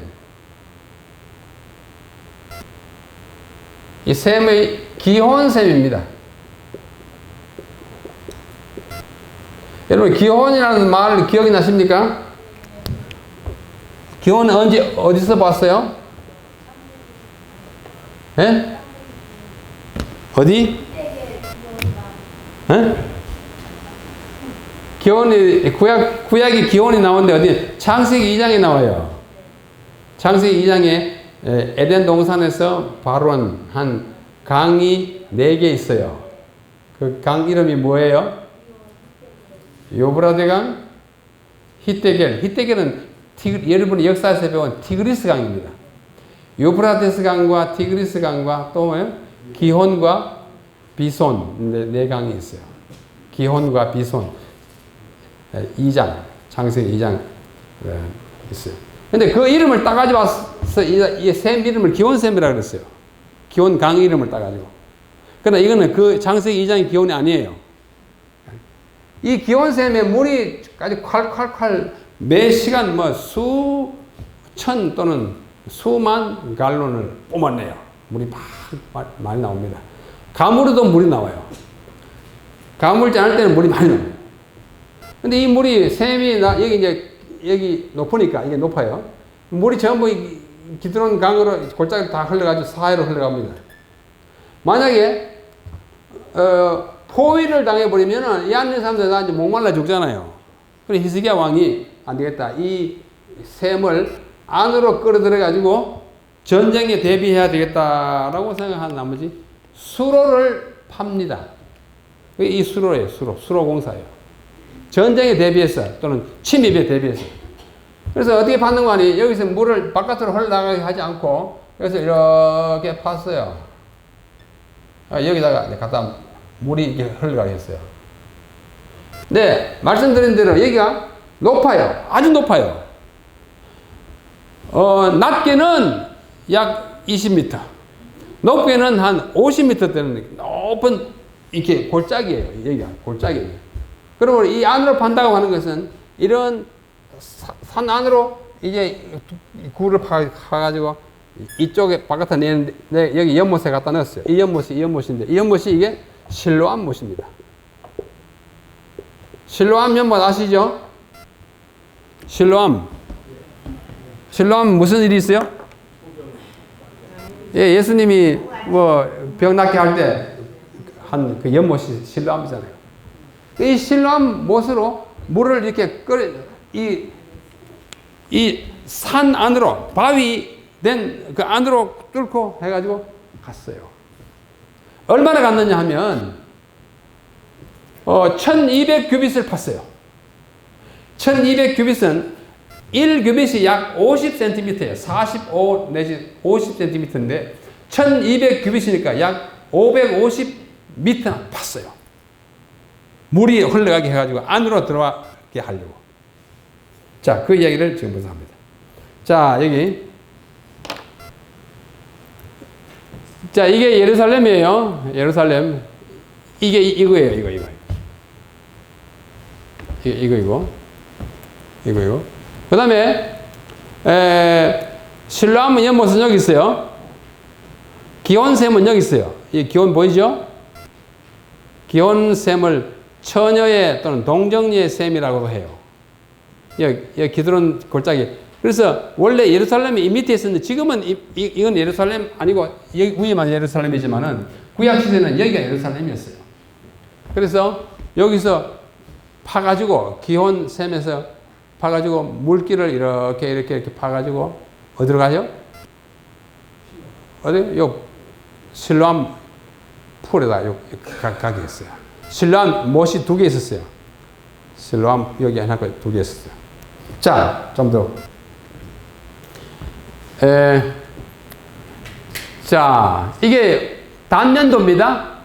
원래 이게 다 산이 이제 흙으로 덮여 있는 건데, 여기 흙이 다 덮여 있어요. 요 지대가, 여부스 사람들이 사용하던 원래 예루살렘이었어요. 그래가지고, 여기서, 이게 죽어가지고 안 나오네. 저 파란 불이, 파란 색깔 이렇게 파져내려오는 것이 이게 물길이에요. 물길 해가지고 어디까지 왔는고 하니? 바로 여기 실로암까지. 이게 원래 덮여있는 그 안으로 물길을 보여주기 위해서 이렇게 깎아낸 것입니다. 예, 단면대. 저쪽에서 물이 시작해가지고, 요압이 들어가는 그 입구가 거기가 수구인데, 거기서 물이 이렇게. 어떤 데는 낮고, 어떤 데는 높고, 그 안, 바위예요. 아주 강한 바위 안으로 뚫고 들어가는데, 약 500 몇십 미터를 뚫고 들어간 것입니다. 자, 이게 기온샘의 물 근원이에요. 물 근원이 저기서 물이 콸콸 나와요. 저 안에서 물이 쫙 나오면 바깥으로 흘러가던 물을 이제 안으로 끌어들여가지고 바위 수로를 통해서 예루살렘 안에 있는 실로암 연못으로 가게 했어요. 이게 그 터널입니다. 이게 터널이에요.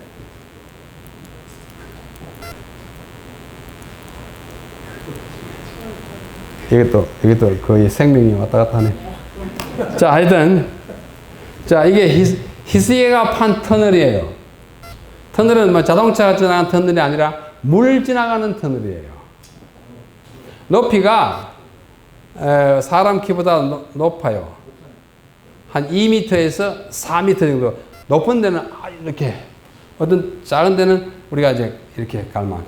폭은 한 사람이 이제 그냥 다닐 만큼밖에 안 되는 아주 좁은 곳이에요. 보십시오. 저 사람이 이렇게 서 있죠? 물이 지금 허리까지 왔어요. 보통은 허리 안 와요. 여기 정강이 정도밖에 되지 않습니다. 예. 이것을 누가 팠어요? 히스기야 팠어요. 히스기야 팠어요. 저렇게 얕은 데도 있어요. 유대인 한 소년이 이게 전등을 들고 이렇게 있죠. 그야말로 칠흑같이 검은 곳이기 때문에 전등 없으면은 정말로 아무것도 볼 수 없습니다. 지금 이제 조명을 하고 사진 찍었으니까 그런 거죠. 이게 나오면 맨 출구에 이게 실로암 연못이에요. 실로암 연못입니다. 저기서 물이 나와요. 수로를 통해 가지고 약 500 몇십 미터 물이 흘러가지고 이렇게 나와가지고 여기서 물이 고였었어요. 지금도 물이 계속 나오고 있어요. 아주 정말 성경의 히스기야 시대의 그 사적을 손으로 만지는 그런 느낌을 갖습니다. 여기 히스기야 실로암 연못에 현재 있는 모습이에요. 이것은 한 100년 전에 집을 그 부근에 짓지 않을 때의 실로암 못이에요. 히스기야 시대는 실로암 못이 이렇게 작지 않았습니다. 좀 컸었는데 세월이 지나면서 자꾸 묻히고 건물 짓고 함으로써 지금 남아있는 것이 정도밖에 되지 않아요. 요거는 그 옆에 있는 또 다른 실로암 연못입니다. 이건 굉장히 커요. 컸는데 지금은 좀 예, 좀 작아. 실로암 연못은 이 밑에 여기 이렇게 있어요. 거기서 가깝습니다. 자, 이제 성경으로 돌아가 보겠습니다. 히스기야의 사적, 역대하 32장 30절. 이 히스기야가 또 기혼의 윗샘을 막아 그 아래로 쫓아 다윗성 서편으로 곧게 인도하였으니 저의 모든 일이 형통하였더라. 지금 무슨 말하고 있어요? 윗샘을 막아 바깥으로 나가는 걸 막고 어디로? 다윗성 서편으로 인도했어요. 히스기야의 남은 사적과 그 모든 권력과 못과 수도를 만들어 물을 성중으로 인도하여 드린 일은 유다왕 역대지락에 기록되지 아니하였느냐. 이 열왕기의 기록과 역대 기록이 이렇게 나란히 있습니다. 이 히스기야는 BC 715년으로부터 687년까지 다스린 왕입니다. 그는 실로 엄청난 공사를 이룩하였습니다. 그는 높이가 3 내지 4m요. 폭이 약 1m. 좁은 데는 굉장히 좁아요. 그리고 길이는 540m나 되는 어마어마한 석굴 굴착 공사를 단시일 내에 해냈습니다. 그가 이 공사를 서둘러 완수한 것은 유다를 침공한 아수르 왕 살만 에셀과 그 다음 왕 산헤립의 군사적 위협으로부터 예루살렘을 보호하기 위한 것이었습니다. 예로부터 예루살렘 성 안에는 샘이 없어서 사람들이 성 밖에 있는 기온샘, 즉 오늘날의 성 마리아의 샘 또는 동정녀의 샘이라고 불리는 샘으로부터 물을 길어오거나 퍼올려야 했어요. 그 안에 이제 이렇게 퍼올릴 수 있는 그 구멍이 있었습니다. 물이 흐르는데 거기서 이렇게 두레박으로 오르든지 바깥에 나가서 퍼가지고 오든지 이렇게 했어요. 이러한 형편에서 전쟁이라도 나게 되면 이것은 당장 매우 심각한 문제가 되는 것이었어요. 그래서 히스기야는 그 샘으로부터 성 안으로 물을 끌어들이는 대대적인 터널 공사를 그 지하 바위 속으로 하게 됐어요. 이 굴을 고고학자들은 히스기야의 터널이라고 부릅니다. 이 터널은 당시에 다윗성의 동쪽에 있던 기온샘으로부터, 동쪽이잖아요. 이 다윗성의 동쪽에 있던 기온샘으로부터 이제 암석을 뚫고 들어가는 것입니다. 기온샘으로부터 남서쪽으로 여기서 남서쪽으로 이렇게 완만한 S자를 그리면서 내려갔습니다. 그래서 성 안의 내부에 있던 실로암 못에 이르게 되었습니다. 오늘날 이 실로암 못은 기드론 골짜기의 하단에 실완이라고 하는 마을과 인접한 곳에 주변의 목조 건축물 때문에 많이 축소되어 있어요. 실완이라는 마을이 이쪽에 있어요. 이쪽에는 실완 마을입니다. 실완이 실로암과 또 어느 쪽으로 가? 실완은 아랍 말이에요. 실완 말이고 사실은 실로암 말은 똑같지만 아랍인들이 살고 있습니다.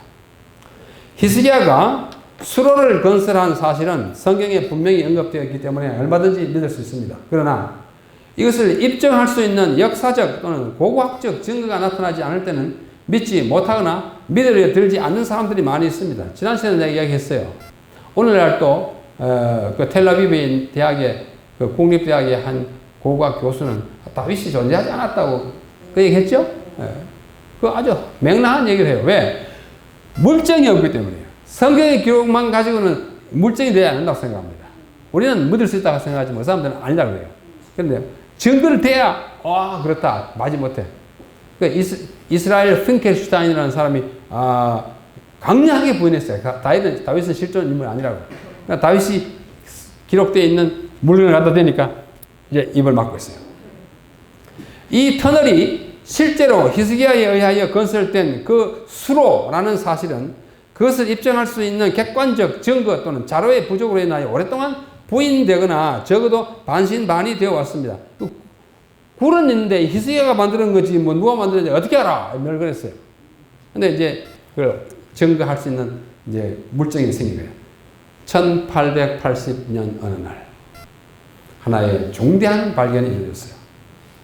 아랍 소년 두 사람이 그 터널, 그때는 히스기야 터널 아니고 그냥 터널이잖아요. 그 터널의 남쪽 출구인 실로암 못으로부터 터널 안쪽으로 약 6m 되는 지점에 6m 되는 지점에서 그래서 물놀이를 했어요. 그 안에 들어가면 너무 깜깜해서 물놀이 못하고 6m는 여기서 조만큼밖에 안 되는데 거기서 막 이렇게 물장구 치고 까불고 놀다가 그 혜성이 한 소년이 그 밑에 좀 미끄러우니까 이렇게 미끄러진 사이에 이렇게 쳐다봤어요. 쳐다보니까 그 벽에 이상하게 딱 이렇게 붙어 있습니다. 그걸 수백 년, 몇백 년, 3000년 동안은 몰랐어요. 이 사람이 미끄러진 사이에 여기 뭐 있네? 그 터널의 동쪽 벽에 붙어 있는 큼직한 석판이 그의 눈에 들어왔습니다. 돌로 딱 박아놨어요. 그 석판에는 많은 글자가 새겨져 있었고, 그 석판을 그 모세의 이름을 따서 실로암 명각, 명각이라서 글을 새겨놓은 판이라는 뜻이에요. 실로암 명각이 오늘날 부릅니다. 그 판이 이거예요. 이게 판입니다. 글자가 있는데 이게는 히브리어는 히브리어인데 고대 히브리어예요. 저도 히브리어 뭐 읽을 줄 알고 이렇게 그릴 줄 알지만 이거는 몰라요. 고대 히브리어예요. 근데 6줄로 되어 있어요. 첫째 줄, 둘째 줄, 셋째, 넷째, 다섯, 6줄. 이걸 본 사람들이 이걸 막 찍어냈습니다. 찍어내니까 많이 이렇게 손상이 가고 일부 없어지고 이래가지고 이것이 소위 골동품 상인들에 의하여 이렇게 많이 이렇게 돌아다녔어요. 그러니까 행방이 참 묘연해지고 이 귀중한 문서를 거의 잃어버려 버렸습니다. 이 실로암 명각에는 6줄 글이 적혀 있고 크기는 높이가 38cm, 길이가 72cm, 72도 요만큼밖에 안 돼요. 이렇게 생겼어요. 거기에 사용된 문자는 고대 가나안 글자로 된 히브리어예요. 이 석판은 보물 사냥꾼들에 의하여 함부로 다루어져서 여러 조각으로 깨졌기 때문에 명각된 원문을 완전하게 베끼거나 옮기는 일은 불가능하게 되었습니다. 그럼에도 불구하고 대부분은 있기 때문에 그 명각의 내용을 번역하면 다음과 같습니다. 여기에 이제 쓰인 글자를 손으로 다시 스케치한 것이고, 자, 이게 그 내용입니다. 실로암 명각의 본문이에요. 터널이 뚫렸을 때, 그리고 그것이 관통된 방법은 이렇다. 아직 각 사람이 그의 동료를 향하여 도끼를 어떻게 하고 있는 동안에, 그리고 관통이 되려면 아직 3규빗이 남았을 때. 그러니까 이걸 파는데 어떻게 파냐면 여기서 파고 들어가고 여기서 파고 들어가가지고 양쪽에서 파고 들어가가지고 그래야 이제 작업의 능리로 속히 할 수 있으니까. 전쟁이 언제 날지 모르니까 양쪽에서 파고 들어가지고 땅을 맞았어요. 오늘날은 뭐 이제 공과대학도 많고 건축 기술이 많이 발전됐지만 지금부터 얼마 전에 2500년 전이에요. 어떻게 높이와 그 방향을 딱 맞추니까 참 힘든데 아직도 3겹 있으면 1.5m 이만큼 남았어요. 이쪽에서 파고됐을 때 그의 동료를 부르는 한 사람의 목소리가 들렸다. 그쪽에서 막 소리가 들렸다. 왜냐하면 바위 안으로 오른쪽과 왼쪽에 겹쳐진 틈이 있었기 때문이다. 그리고 그 터널이 뚫렸을 때 석수들은 각자가 그의 동료를 향하여 도끼가 도끼를 향하여 깎아 들어갔고 마침내 물이 샘으로부터 저수지까지 1200규빗을 흘러갔으며 석수들의 머리 위로 바위의 높이는 100규빗이나 되었다. 이 높이 이 터널 수로로부터 위에 산에 덮인 이 높이가 100규빗, 약 50m나 되는 그런 땅속을 파고 들어가서 마침내 만났다. 굉장히 극적인 장면이 그게 기록돼. 어떻게 이것이 파해졌고 마지막 공사 장면이 어떤 짓을 거기다 잘 기술 묘사해 놓은 것입니다. 이 실로암 명각이 말하는 내용은 다음과 같습니다. 첫째는 이 터널 공사를 양쪽, 곧 위쪽과 아래쪽에서 각각 해 들어갔다는 사실입니다. 확실하죠? 둘째는 터널의 한가운데서 서로 만나게 됐을 때 3규빗, 약 1.3m 남겨놓고 서로가 고함을 지르서 벽이 갈라진 틈이 있어가지고 소리가 들렸던 것 같아요. 뭐 1.5규빗이면 갈라진 틈이 없으면 소리가 아무리 고함을 지르도 안 들렸겠지만. 셋째는 마침내 극적으로 관통이 되었을 때 물이 통과하여 1,200규빗, 약 540m를 흐르게 되었습니다. 마지막으로 이 터널의 바위 표면에서 높이가 100규빗, 약 45m 지하에 뚫렸다. 당시의 공법이 얼마나 정교했는지를 우리에 보여주는 것입니다. 실로암 명각은 또 하나의 소리 지르는 돌입니다. 봐라! 히스기야가 뜨는 건 맞지 않느냐? 그래요. 이래도 의심하겠느냐? 히스기야가 만들어진 누가 만들어진지 모르겠다 하는 사람 정말로 그러겠냐? 예, 소리 지르는 것 같아요. 이것의 발견과 번역으로 히스기야 터널에 대한 성경의 기록은 아무도 의심할 수 없는 사실이 되었으며 히스기야의 다른 사적들도 더욱 큰 역사적 신빙성을 누리고 이봐 이거 맞으면 딴 것도 안 맞는 거야. 의심할 거냐? 그 후에 이 명각은 이제 고고학자가 아니고 고물 상인들에 의하여 팔리고 자꾸 이렇게 돈을 자꾸 이렇게 프리미엄 붙어가지고 팔리고 하다가 어떤 학자에 의하여 입수해가지고 어디로 갔냐면 터키의 이스탄불에 있는 국립고고학박물관에 인수되어가지고 수많은 소장품 속에 이게 거의 버려지게 됐어요. 버려지게 됐습니다. 그런데 이게 터키 박물관이에요. 이스탄불 아르케올로지 미젤레리 이게 터키 말로 고고학 박물관의 뜻이에요. 이스탄불 아르케올로지컬 뮤지엄 영어이고요. 예, 이거 뭐 터키의 문화관광부 소속이다 이렇게. 예, 이건 제가 찍은 사진이고. 제가 몇 번 방문했는데 한 번 가니까 이제 경비가 딱 서가 됐어요. 이게 정식 간판이에요. 예. 그로부터 많이 세월이 흘렀습니다. 그러다가 1953년에 우리 교회 학자, 재림교회 고고학자로 유명한 시그프리드 호른이라고 박사님 계세요. 이 박사님이 히스기야 터널에서 발견된 실로암 명각이 어디 갔느냐 막 수소문을 해보니까 터키에 가 있습니다. 자기가 그걸 봐야겠어요. 어디가 감춰져 있거든. 그래서 이분이 거기 갔어요. 가서 내가 여기 실로암 명각을 좀 보러 왔는데 좀 보여달라고. 그 박물관 그 직원들이 우리 그런 거 갖고 있지 않다고. 아니 그거 있다고. 아니 없다니까. 우리 목록에 없다니까. 아 있다고. 그럼 당신 한번 들어가 찾아보라고. 이분이 한나절 동안 그 안에 있는 그 야적된 뜰에 막 그 돌이 뭐 수백 개 수천 개 있어요. 그래서 다 찾아보다가 바로 이거예요. 내가 찾았다고. 이게 바로 그거라고. 그래서 이 실로암 명각은 두 번 발견됐습니다. 한 번은 그 소년이 발견했고 그것이 이제 분실되다시피 어디 행방이 묘연하다가 호은 박사님이 그것을 발견했어요. 재발견했어요. 호은 박사님은 그것이 거기에 있을 것이라고 주장하고 지구는 없다고 고집하다가 마침내 돌덩이들이 나뒹구는 곳으로 들어가서 찾았어요. 이 호른 박사는 여러 시간을 헤맨 끝에 실로암 명각을 그 박물관 안에서 재발견했습니다. 오늘날 이 명각은 또 하나의 세계적인 보물로서 이스탄불의 고고학 박물관에 전시되어 있습니다. 이 돌을 얼마나 귀중하게 여기는지 보안 장치를 튼튼하게 하여 잘 보호하고 있습니다. 2007년에 예루살렘 시장이 이것을 반환하라고 터키 정부에 요청했어요. 왜? 예루살렘 것이니까. 마치 우리의 문화재를 일본인이 가지고 내놓으라 하는 거나 그래요. 요청했어요. 그래서 그러나 빌려주든지 복제품을 만들든지 주겠다는 반응을 보일 뿐 반환은 결코 하지 않았어요. 똑같은 거 하나 만들어주기는 줄 수 있지만 안 된다 그랬어요.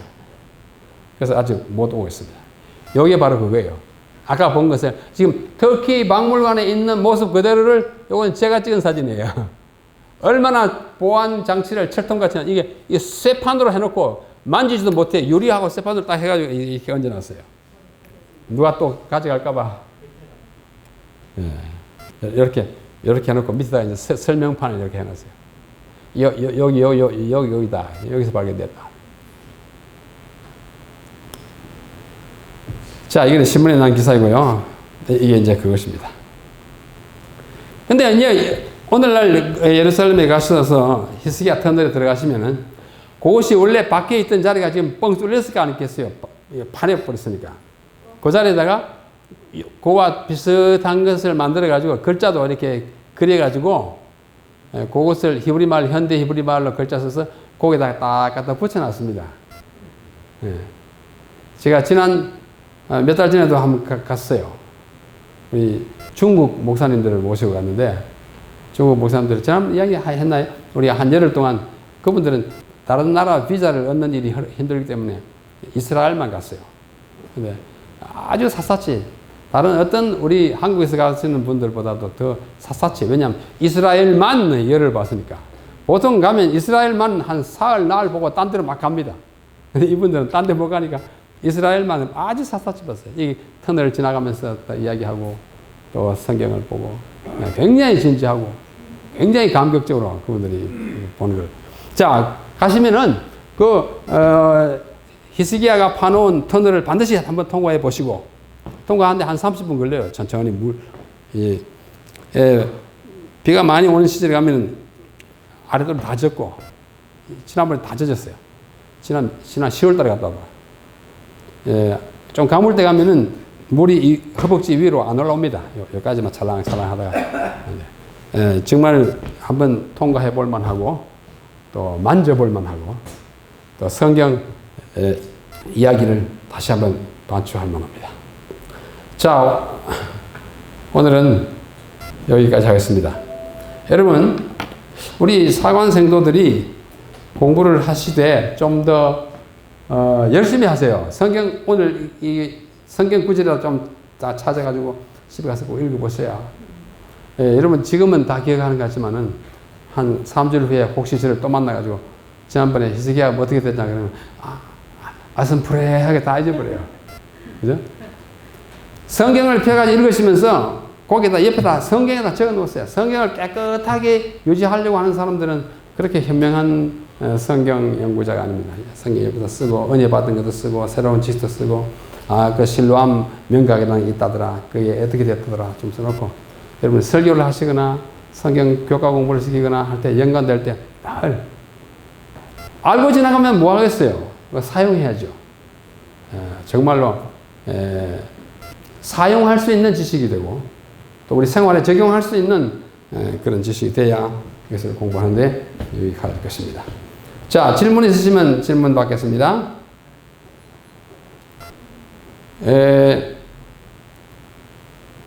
질문 없습니까? 다음에는 제가 뭘 말씀을 드리고자 하는 거니 이제 맛보기로 조금만 말씀드릴게요. 이는 아주 재미있고 또 유익한 것입니다. 고강은요 다 재미있고 다 유익해요. 이거 말고 로제타 스톤을 다음에 공부하겠습니다. 이것은 많은 고고학 발견물 가운데 정말 어떤 믿을 만한 좋은 것입니다. 이 돌이에요. 제가 잊어버리지 않기를 바라는데 이 돌을 제가 가져올 것입니다. 이 모조품 하나 보여드리고 이것을 발견하고 해독함으로써 애굽의 5,000년 역사가 공개된 거예요. 그 전까지는 상형 문자로 된 것을 읽을 수가 없었어요.